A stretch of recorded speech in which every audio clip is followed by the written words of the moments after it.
Hey guys, Colby here. Welcome back to another video. Today we're gonna have a look at Starborne Frontiers, a auto battler squad-based sci-fi themed RPG that will make you interested in exploring space and getting as many ships as possible. This game has hundreds of unique ships for you guys to pick up and collect, as well as multiple different challenges for you to beat. This game has just launched over on Steam, but is also available on your iOS and Android devices as well if you want to play that. Let's get started with the showcase. If you want to try out this game, I do have a link down below in the description and comments of today's video. Let's see how the game looks. So this is a standard looking game in terms of the main screen of where you can go into events, the battle pass, click on battle, have a look at the different ships that you've collected, and also start recruiting and getting more ships to upgrade your collection. So let's have a look at how battle works within the game. I want to show you guys what I've unlocked so far. There's multiple different game modes that you can explore, such as the campaign, the abyss, bounties, anomalies, arena, and alliance raids. So campaign is pretty obvious. That's a story mode. You do get lots of goodies as you beat the campaign mode, and of course if you beat it all in 3 stars, you get the most amount of loot. The abyss will be the main mode that I'll be showing in a little bit. I want to show you guys how battles work normally, and then we also have the bounties where you do collect equipment in here. There's different bounties, and each bounty gives you different sets of gear, so you have to be specific on what you are farming. And as you upgrade your as you level up your account, you'll be able to unlock further bounties, which I haven't yet since my account is only level 13 at the moment. There's also the arena mode, which is basically fighting other players. It's the PvP mode within the game. Alliance raids, which is basically once you get into an alliance, you can farm the thermal vault to get some nice goodies. And then the abyss, which as I said, I'll be showcasing in a little bit. But let's have a look at the campaign. I want to show you guys the hard mode that I've unlocked. I've already beaten campaign on normal, on basically getting all stars at 3 stars. But we'll have a look at hard mode. I do have some units like really good in terms of upgrades, some legendary units that I've recruited, but that doesn't mean this is just, you know, cruising in terms of the difficulty. In order to get the 3-star completion, you have to beat the units in specific amount of rounds and also not have any deaths within your team, as well as having an important note to yourself once you get into battle that wherever you put your units, that will adjust your tactics and your strategy within the game. So your attacker-based units will be attacking based on their position on the map and also on where the biggest threat is within the enemy team. You'll also have your healer unit.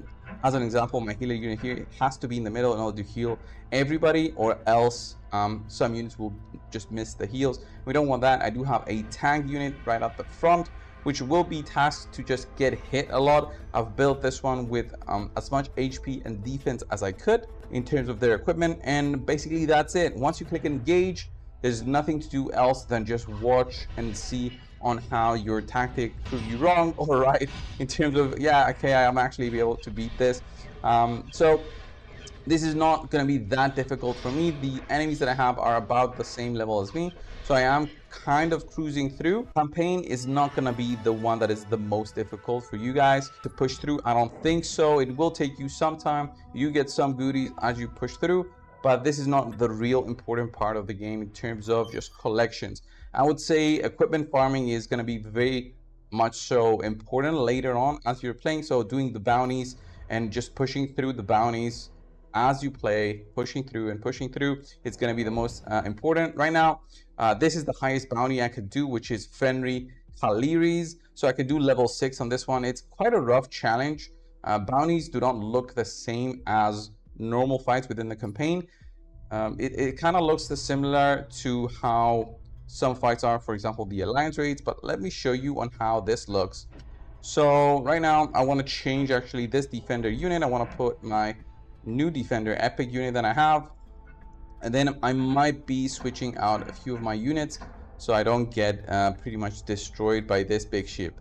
So what I've done right now is basically done the setup as I had before.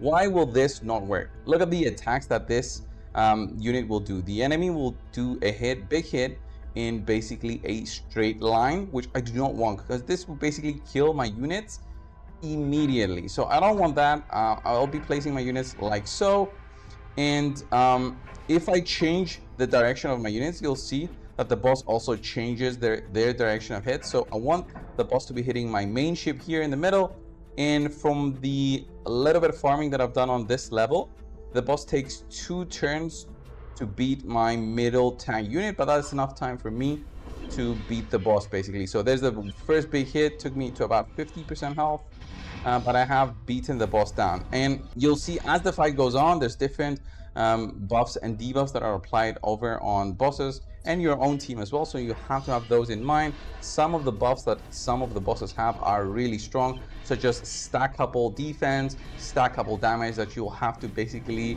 have in mind because the boss will just kill you eventually. So this is like a very close clear, even though I have a level 60 legendary within my unit. It wasn't like an easy clear.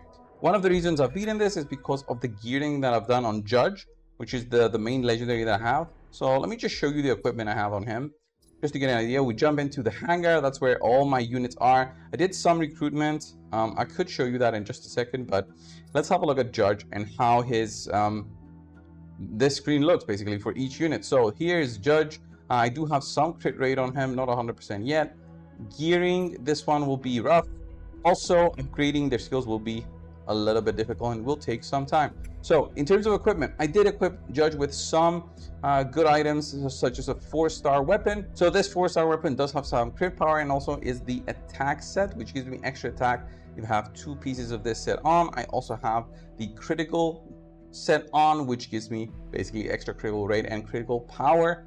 That seems pretty cool. As you play the game, you'll be able to collect more and more resources to upgrade these items to a higher level. But at the point where I'm at right now, I didn't find it so important to upgrade everything to full.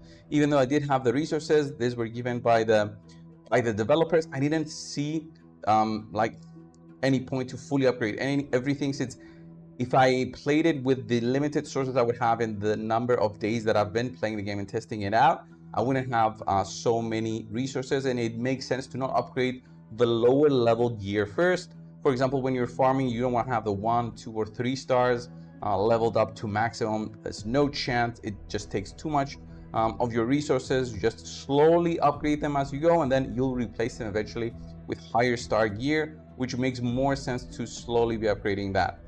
So that's what I went with it. It's really nice way to have your equipment. Your skills are also slowly upgraded depending on how much you're farming to upgrade your skills. Your ranks are also important to upgrade as you go through. This is called the refit, which basically allows you to make your units powerful, and that depends on whether you have refit materials or copies of the same ship that you've collected. And then we'll have implants, which these are collected through the Abyss, which I did farm a little bit. As you can see, I have a very low amount of implant, like a minor implant that basically only affects hacking, which is my ability to apply debuffs on enemies if I had any debuffs to apply with Judge.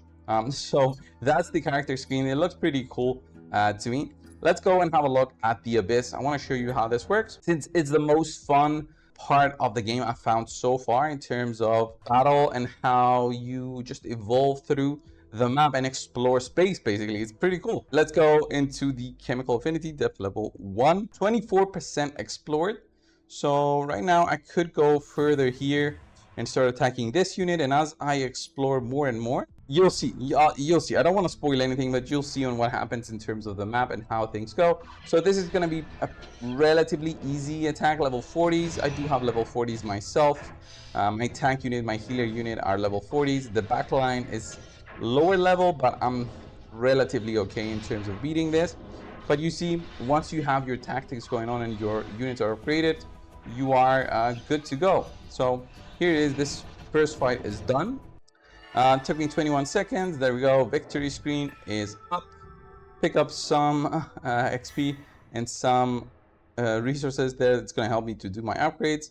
And here I've unlocked another part of space. I could go on the right side here and do more battles, or I can just jump in to this side of the map and I'll find even more battles. And as you push through, like here, you'll see that sometimes you'll get like a node where you have specific options to do, and hopefully I'll get that. I have no idea how frequently that happens, but as I was playing through, I was getting those nodes where I had to do some decision making to get some free energy, free gear. It was pretty awesome if you ask me, and I kind of like that aspect of the Abyss. So beating this one, we'll get the node in just a second, or maybe I'll just keep on going until we do. All right, so I think this one's it. Oh yeah, we get multiple nodes here. So look at this. So good to see another friendly place. Are you interested in a trade? So here you just can pay up and get more XP bits, more energy, which I find really nice, or thermal neuroprints. You can only get one of the 3 options here, so not all of them. Obviously, I would probably get the neuroprints because I have a few of them, not that many. I did farm this for a little bit, but I have like 800, so this won't give me like 10%. I think the energy is the best bet.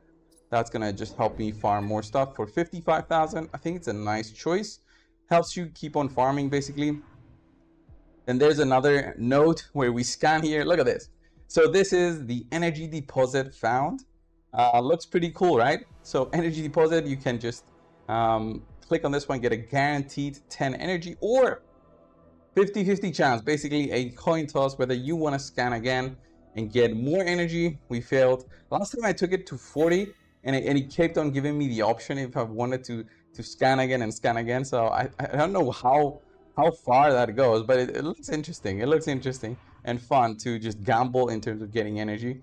And look at this. So this is fragment collection part to pick up this unit right here. I forgot his name, but you'll be able to pick him up if you do manage to complete these parts of the game. So this mode, the Abyss, gives you so many different options that I find so much fun.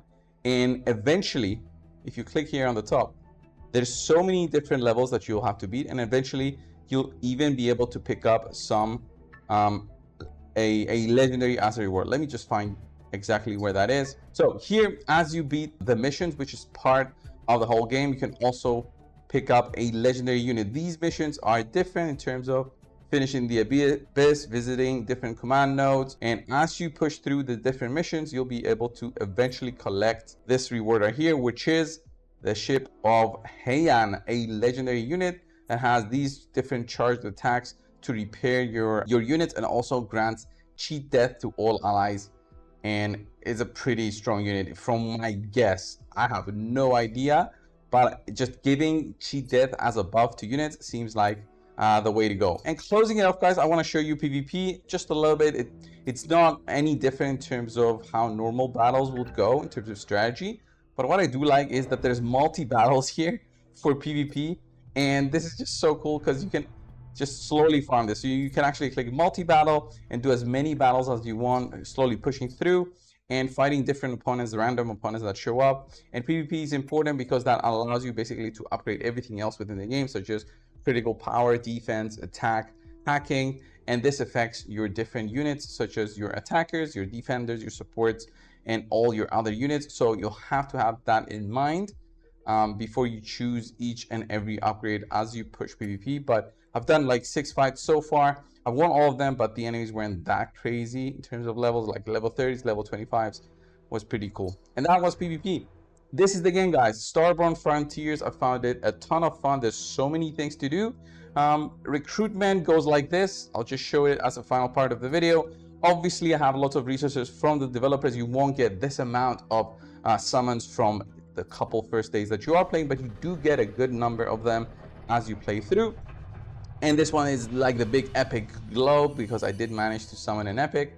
And the raids here are honestly good if you think about it in terms of getting a legendary through these specialist beacons at a 1% chance and a 10% for an epic. Sounds really nice to me if you ask me. And then if I click on keep on recruiting, you'll see again epic glow, meaning I'm going to be picking up an epic through just this summon again. And once you get more and more copies of your epics become stronger through the refit function. There's fusions also that you can complete to pick specific epic units. There's also the fragment collection to pick up incinerator, which I've just mentioned over for from the Abyss mode. So this was Starborne Frontiers. Check out the game, guys. There's going to be a link down below in the description and comments of today's video. Thank you all so much for watching this video and supporting the channel. Thanks again. I'll see you guys in the next video. See ya.